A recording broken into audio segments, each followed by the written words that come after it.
Welcome back to all my subscribers, all 5 of you. Welcome. I'm Frank Rockerfield, and today we'll be looking at whether capitalism is still fit for a world post-coronavirus. But before we start, would you be so kind to like this video and subscribe? Capitalism is often blamed for causing many of the world's problems. Its detractors claim that it encourages an endless hunt for higher returns, which leads to ethically problematic investments and a general disregard for humanity. At the same time, we all know money can do good in the world. Few complain when money is used for philanthropy or invested in new infrastructure or education. So, what if capitalists' interests could be used to benefit society?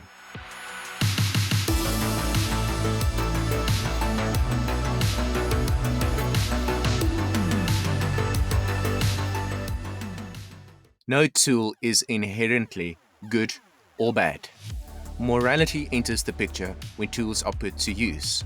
For instance, an axe can save lives when it's used to chop wood to build a fire in winter. In the hands of a murderer, however, the same axe could be used as a weapon. Capitalism is a tool like any other.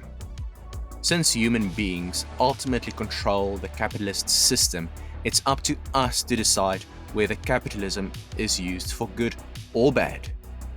The capitalist system works by establishing a free market that is based on empowered individuals who are free to make their own decisions. Over the past 50 years, this system has brought prosperity and made the world a better place for many. Thanks to free trade, the wealth of nations has risen, as have levels of employment and self-sustainability, all of which has improved living standards. According to a 2014 World Bank report, approximately 80% of poverty reduction is due to a nation's economic growth through free trade and free markets. Free trade and free markets are also what halved global poverty between 1981 and 2005. Capitalism's improvement effects have led most people to view capitalism in a positive light. In fact, a 2014 study by the Pew Research Center showed that 4.5 billion people in the world think that free market capitalism is the best economic system. Now, you might be thinking, what about the 2008 financial crisis? Wasn't this a result of a broken system? And what about the situation that we are in currently with the coronavirus? As a matter of fact, this crisis was the result of moral and societal issues. The people who made the financial decisions failed, not the system itself. The crisis stemmed from the greedy and selfish actions of bankers who favored short-term earnings over long-term benefits and disregarded what was best for their communities.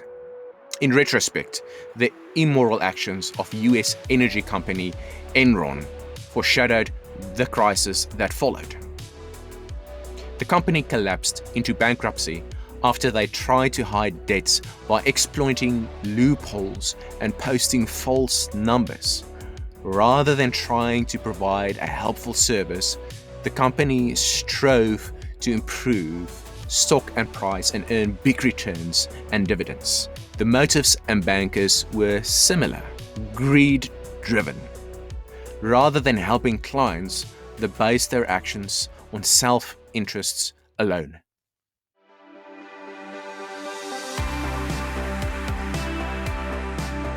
Companies are more effective than governments at instigating social change. Education, healthcare, and welfare are public services that generally the state offers to help its citizens. But debt has recently put these services in jeopardy, especially after the coronavirus stimulus packages across the world.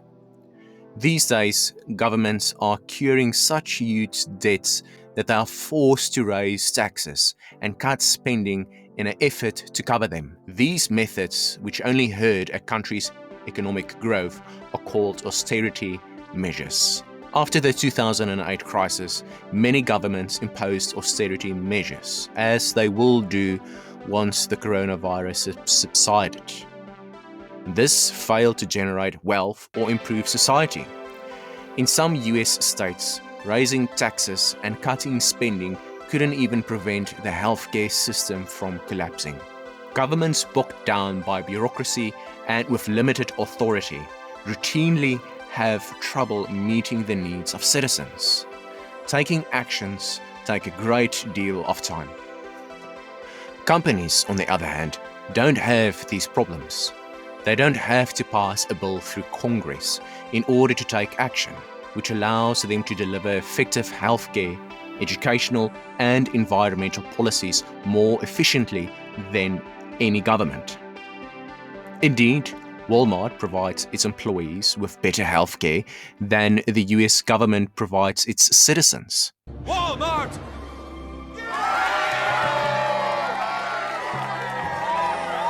Look at it, honey. It's so big.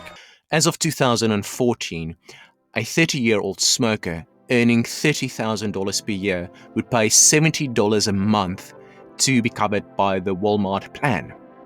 To be covered by an average US health care plan, that same person would have to pay $352 a month. It's beautiful! As for environmental policies, companies are also ahead of the curve. In 2008, Starbucks decided it would reduce water consumption by 25% before 2015. There was no lobbying or amendments to be made. They simply began working towards that goal. Businesses can also benefit from being multinational, which allows them to easily allocate local resources across borders. This is how Coca-Cola is able to run effective educational programs all over the world. Whether it's healthcare, educational, or environmental concerns, companies also have more financial power than governments to execute these programs. Apple, Microsoft, and Google all have far bigger budgets than many nations, including the United Kingdom. True, we haven't seen many businesses taking these actions, but there's a new generation eager to effect positive change.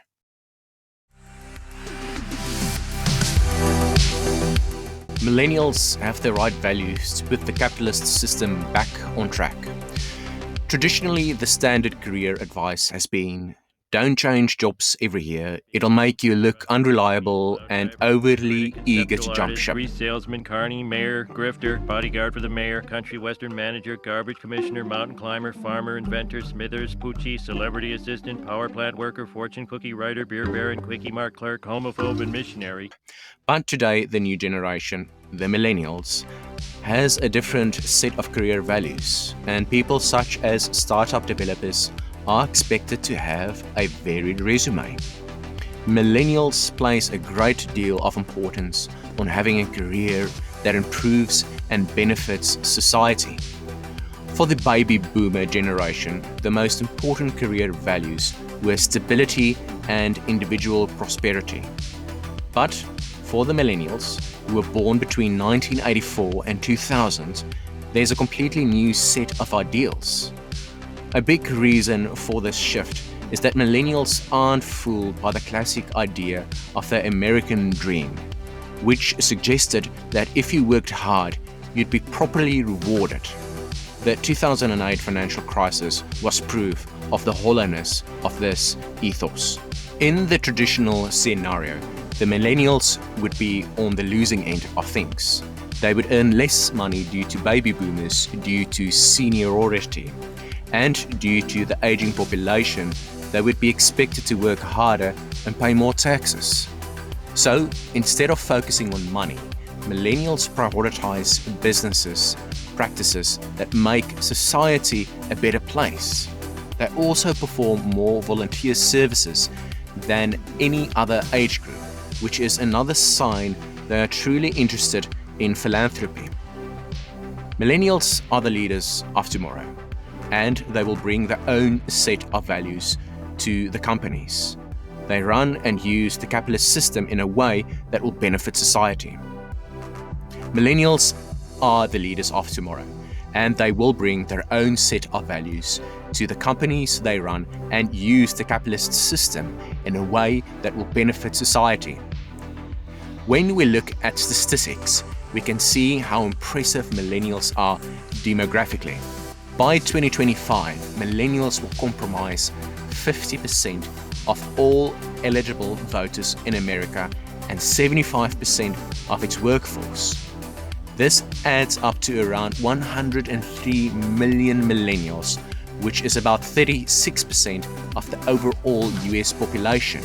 The sheer size of this demographic means they'll be able to successfully push their philanthropic agenda forward through their businesses. Impact investing allows profits to be used in ways beneficial to society. Finance and investing have the potential to do far more than simply make savvy bankers rich. Take social impact bonds, for instance. They free up taxpayer dollars so the government can use that money to get private investors to fund social programs. For example, Nebraska has a literacy issue. 77% of students can read well, but only 55% of black children are literate. Fixing this problem would benefit society as a whole, so the government could issue social impact bonds.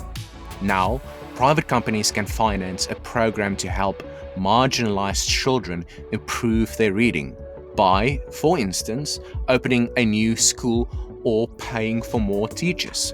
If the statistics improve, the private financiers would get a return on their investment in the form of tax benefits, which is money that normally would go to finance these programs. So, when a social impact bond works, everyone wins.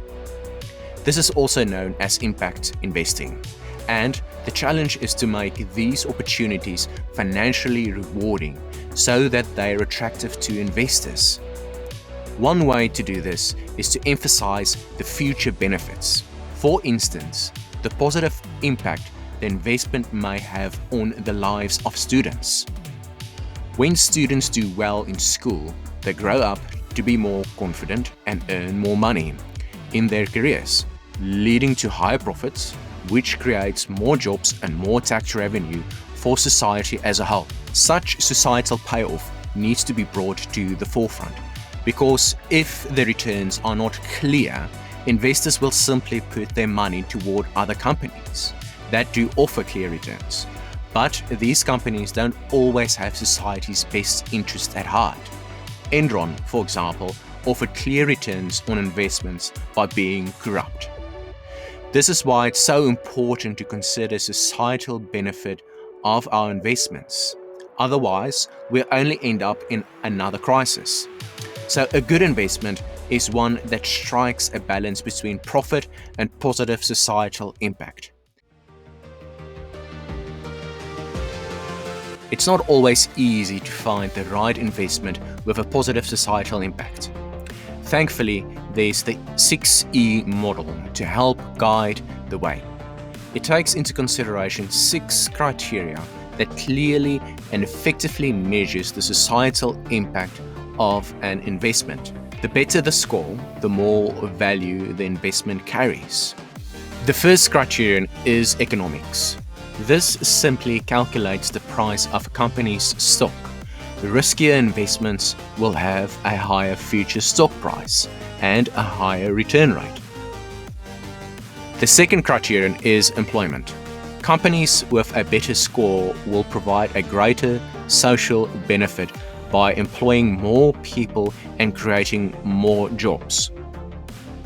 Apple has 12,000 employees at its headquarters in California and claims to have created 60,000 jobs.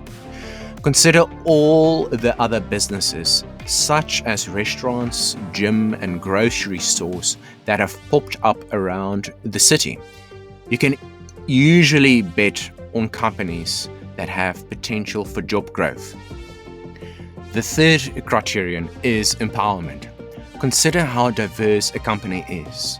Are there people of different genders, ages, and ethnicities on both the employee and executive levels? According to the renowned consulting firm McKinsey, a company with a diverse board will bring higher rewards since their strategies will be better aligned with the global business world.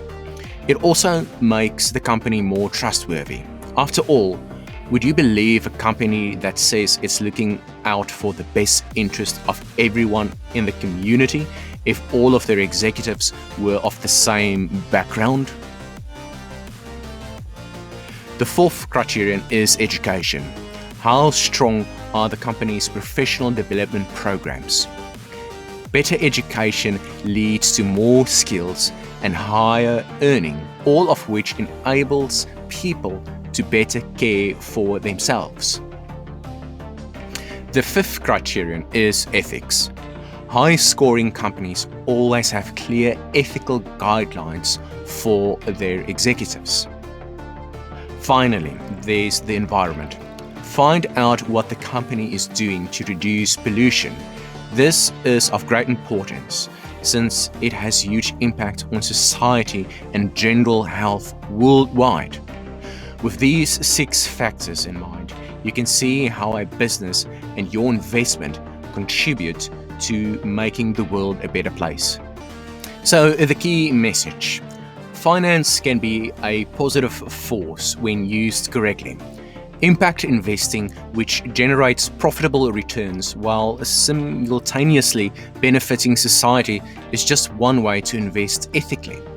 Socially conscious investors should look at social bonds and closely investigate potential companies to make sure they have society's best interest at heart. Thank you for watching this video. I'm Frank Rockerfield, and if you don't mind, subscribe, like this video. Guys, I love you. Thank you. See you next time.